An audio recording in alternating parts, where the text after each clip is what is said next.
Hi, welcome to Tor King TV.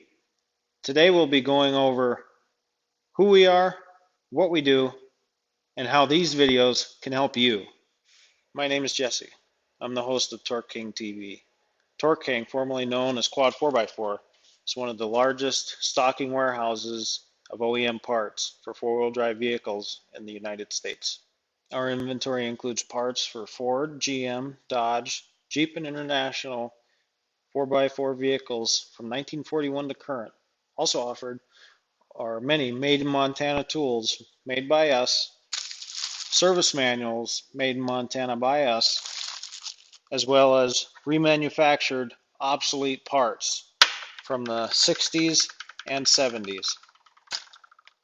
Here's an example of just a few of the parts we make right here in-house. Everything right here is made by us with the exception of the C-frame press.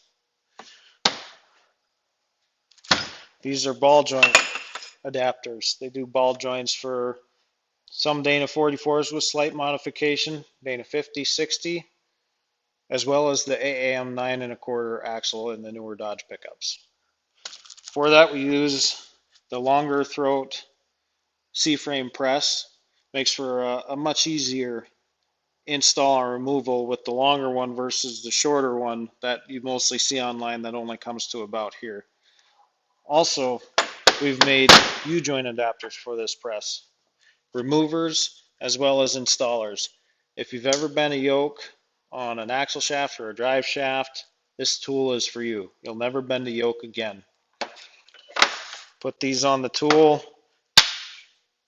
put the U-joint in there, tap it with a hammer a little bit if it's kind of stuck, press right out, won't bend anything. Press it right in, same thing.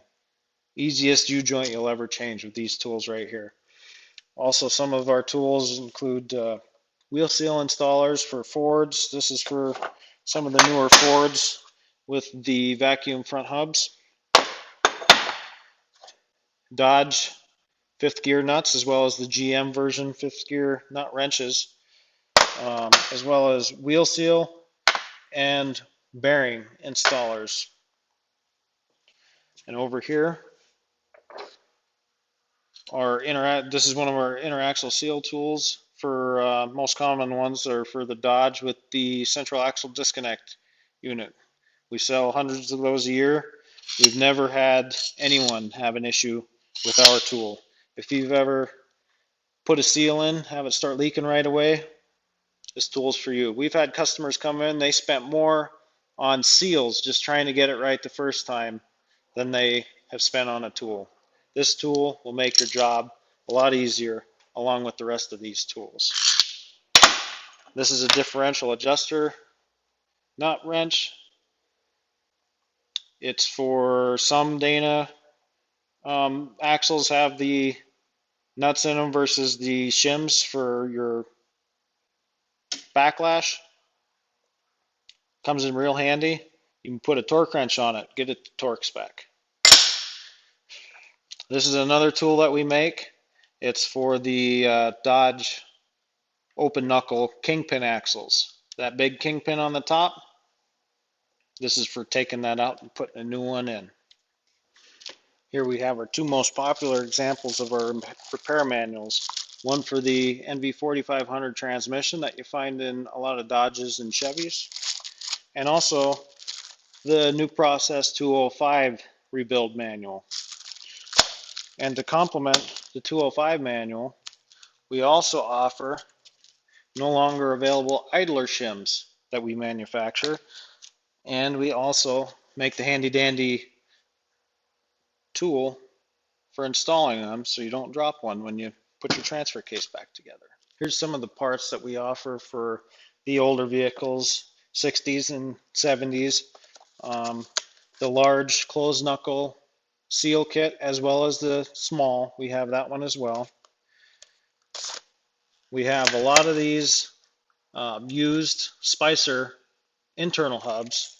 We also started remanufacturing these super duper whiz bang Spicer external hubs. We have all three colors. These are anodized aluminum. We also have all three color in the OEM plastic for the internals. Another super duper whiz bang part we offer is this. It's a PTO filter. You can bolt it on anything that has a PTO cover, and these little cotton filters, you use one at a time, they go in there, and they do a pretty good job of filtering the larger metal debris. They save your bearings and your gears quite a bit. We've installed these years ago when we still did service work, and had a customer come back. He lost a gear. I don't remember exactly what happened, but we pulled the filter housing off, and there was all kinds of chunks in the filter, but he was able to drive his truck back to the shop. That's pretty impressive. Um, these aren't too popular anymore. I'm not sure why. Um, I've looked for them online, and my guess is they're just not out there as much as what they used to be. But we have them. They're a really good investment. They also act as somewhat of a oil cooler by being outside of the drive case a little bit. These are steel. They don't conduct as good as aluminum. The most popular thing to do is use one of these on one side and use an aluminum cooler on the other side. Not only does that help cool on both sides, but you also add a little bit of fluid volume with these, which is always beneficial, especially in the NV4500 and 5600s that were slightly under lubed anyway. It's always recommended to overfill those just a little bit. And if you get a little bit more fluid volume, then your fluid also lasts longer. We also offer some flitz polishing products. Some of these older vehicles that take these components are still in really good shape. People want to keep them around and restore them. We've started carrying flitz polish as kind of a courtesy product, to keep your vehicle looking nice. We also offer some snazzy greases. These ones are the most common, the Pennzoil greases. This is what we've always used at the shop, this Pyroplex. It's a waterproof grease. I've used it in everything that I own for over a decade. I can't remember how long. Also offered is this fancy wheel bearing packer. If you've ever packed a bearing by hand, you should try one of these. It's almost cheating. They work really slick. You can either fill it up with a grease gun on the grease fork, or you can pull this thing out and just put grease under here. All you do is it's got a bunch of different adapters, but you just drop your bearing right in there, put this back on, give a little push, and just watch the grease squirt right out between the rollers. It's really slick. If you've ever used one of these, you will never go back to hand packing bearings. Some other products we offer are brand new OEM transfer cases for some of the newer vehicles, the 90s and 90s and up. They're genuine new process parts or Magna parts, depending on what year the company called itself. Currently, they mostly go under Magna. OEM chains, gears, complete cases, all the parts, down to the smallest O-ring for the oil pickup tube for the oil pump. We have everything for those. We also offer a majority of the parts for the new Venture transmissions, 45 and 5600 parts. The ones that are still available, many of them are aftermarket. The bearings and seals are still OEM, as well as most of the synchros. One of the most popular items that we carry is we do have the oil for the NV4500 transmission.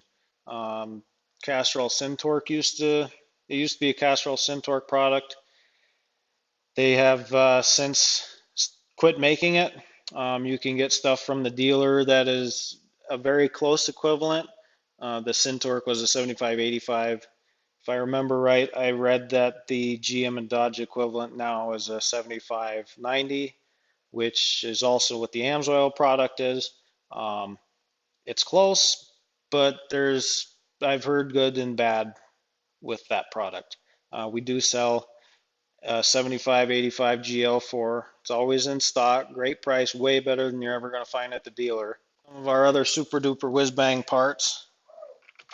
If you've got 80s and 90s, mostly 90s Ford F250 or F350 with the Dana 50 independent front suspension and auto hubs.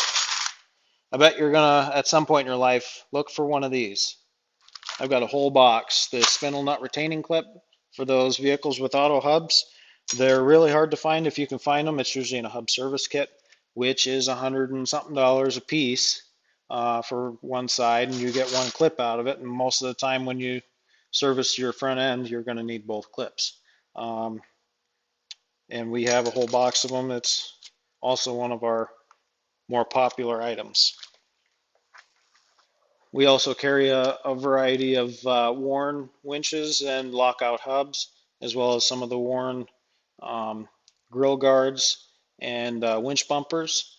We also have grill guards made by Go Industries and winches made by Mile Marker. Well, that's the gist of it as far as who we are and what we do. Don't forget to tune in next time. We're going to have some tips and tricks on different service procedures. Um, Many of us, including myself, have done things the hard way for a long time. Either one, because we didn't think of another way, or two, because we didn't have the tools. And if we saw the tools and we didn't know how they were implemented, well, that just added to the misery, I guess. So tune in next time. We'll probably be going over using our U-joint tools. After that, I think we'll go in on the next episode into some more of our obsolete parts that we have started to remanufacture, and we'll just kind of wing it from there. But we'll have a new show for you guys to watch every about week or so. So don't forget to subscribe, like, and share, and we'll see you next time.